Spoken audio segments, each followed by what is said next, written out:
السلام عليكم ورحمة الله أصدقائي المشاهدين، مرحبا بكم في فيديو جديد على قناة ديالنا اللي هي نبيل ويزاني. قبل ما غادي نبدا في هذا الفيديو هذا، نتمنى أنكم تدخلوا للقناة، تشتركوا فيها، تفعلوا الجرس باش توصلوا دائما بالجديد، وما تنساوش اللايك للفيديو، تبارطاجيوه مع الناس اللي تعرفوا باش تعمل الإفادة.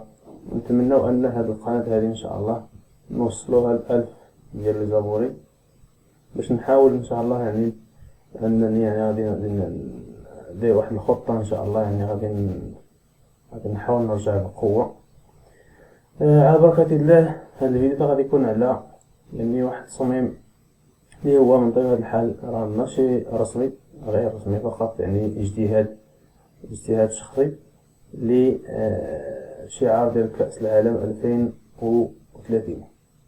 فكما تعرفوا الشعار ديال كأس العالم 2030 غادي تنظم ان شاء الله بدولة المغرب واسبانيا والبرتغال. وعلى بركة الله غادي نبداو. هذا كما تشوفوا هنا، هذا هو البراند ايدونتيتي لاين ديال هذا الشعار هذا من طبيعة الحال مصمم و مقدم من طرف عبد ربه. على بركة الله. بالنسبة للمقدمة، كيف ما تعرفوا الفيفا وورلد كاب هي هي الجهة المسؤولة على تنظيم ديال كأس العالم. هذا باختصار. إلا بغينا نقراو شوية على البطولة ديال كأس العالم، التاريخ ديالها إلى غير ذلك، يكفي أنني نمشي لويكيبيديا أولا نفتح مايكروسوفت إيدج ولا مايكروسوفت ولا جوجل كروم ولا أي متصفح، ومن الأحسن تفتح مايكروسوفت إيدج، وغادي تجي هنا زاد واحد الخاصية هنا ديال الكوبايلوت. غادي نسولو هنايا سواء بالإنجليزية سواء بالعربية اللي كان. غنقول ليه مثلا تاريخ بطولة كأس العالم.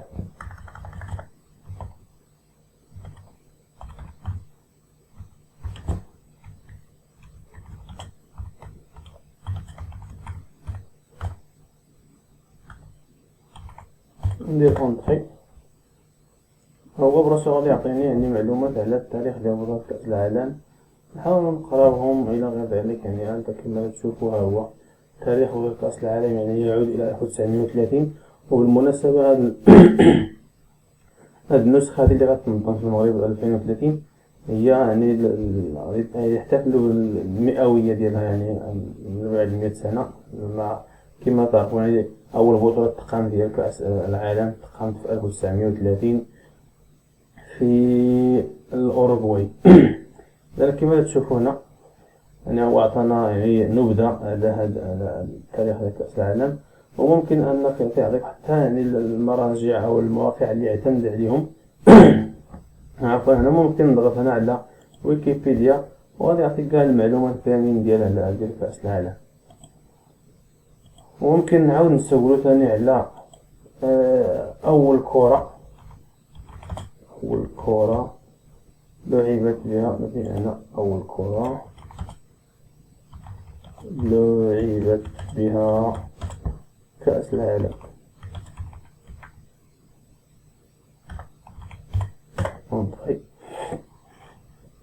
غادي يعطيني كيما العادة، غادي يعطينا واحد المعلومات على هاد الكرة هادي.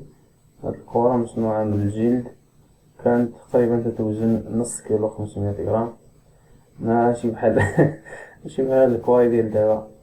كرة ديك الساعة كرة نيت فيها نص كيلو 500 غرام، وكانت مليئة بالهواء. تم استخدام هذه الكرة في كأس العالم التي أقيمت في أول كرة هي هذه. ممكن هنا نجي سواء غادي نختار هنايا هذا الرابط هذا، ولا ممكن ندخل هنا الويكيبيديا كيف ما العادة، وهنا ممكن تلقاو هاد المعلومات كاملين. قرا مع راسك. وهذه هي أول كرة تلعبت بها. هذه كرة ديال الأوروغواي، وهذه كرة ديال الأرجنتين. اذا نرجعوا للتقديم ديالنا ديال هذا الشعار هذا. هنا بالنسبه للبراند لوغو، نبدا بالبراند كالر. هذا البراند كالر هاد الالوان هادو اعتمدت بالاساس على الالوان ديال لي درابو ديال الدول اللي غادي يستضيفوا هاد البطوله هذه، وحتى يعني الدول اللي غادي تلعبوا فيهم دوك المباريات الاولين ديال امريكا الجنوبيه، ديال الاوروغواي والباراغواي والارجنتين. اذا فهاد اللون الخضر اختاريته من الدرابو ديال المغرب، الصفر من الدرابو ديال اسبانيا، الاحمر من الدرابو ديال البرتغال، هذا اللون السماوي من الدرابو ديال الارجنتين، هذا الدرابو ديال درابو ديال الاوروغواي. وهذا اللون هذا اختاريته من داك اللون ديال ديك الكره اللي تلعبت بها يعني اول بطوله، اللي الكره ديالها هي ديال الاوروغواي. اذا كيف ما تشوفوا هنا غادي نجي للشرح ديال هذا الشعار هذا كيفاش خدمناه يعني، والفلسفه ديال هذا الشعار هذا كما تشوفوا. هذا بالنسبه للشعار بالالوان، هذا بالنسبه للشعار بالابيض خلفيه سوداء، وهنا العكس خلفيه بيضاء مع شعار بالاسود. هنا بالنسبه للوغو فيلوزوفي هو هذا كيف ما تشوفوا هنا. هذه الكره هذه هي هذه الكره هذه هي أول كرة باش تلعبات، يعني أول بطولة، وهي اللي حاولت أنني نعتمدها تكون هنا في الأسفل، عفوا هنا في القمة ديال الشعار ديال كأس العالم، واللي كترمز يعني الباراغواي اللي عندها علاقة يعني هي اللي استضافت أول نسخة. إذا هذه أول كرة مستخدمة في أول نسخة من كأس العالم بالأوروغواي في 1930 اللي كتسمى موديل تي. وهنا هاد الايقونه هذه الايقونه كامله اللي تشوفوا هنا، هاد الايقونه هي الايقونه ديال كاس العالم. حاولت نعتمد على الرمز ديال كاس العالم. هنا كيف ما قلنا هاد الالوان هادو هو الالوان ديال اعلام الدول المستضيفه لكاس العالم 32. وهنا اذا تشوفوا هنا في هاد النيجاتيف سبيس، هذا زيرو، هذا صفر، هذا واحد، يعني بالدلاله المئويه الاولى لتاسيس اول نسخه من كاس العالم اللي تقامت في الاوروغواي في 1930. إذن هذا هو الفلسفة ديال الشعار. هنا المينيموم كلير سبيس، يعني ديك المساحة الآمنة اللي ممكن نعتمدوها في أثناء وضع الشعار، يعني في الملصقات إلى غير ذلك. هذه المسافة الآمنة حاولت أنني ناخذها يعني بالقياس ديال أول حرف من الشعار ديال الفيفا. هنا شعار كامل، وهنا شعار غير الأيقونة، وهنا الشعار ديال بالخط خطي. هنا هادو اعتمدت بعض الجرافيك إليمنت يعني كأس العالم، اعتمدت هاد الزخرفة هادي أو هاد الإليمنت بهذا الشكل هذا، أو لا بهذا الشكل أو بهذا الشكل ديال الكرة.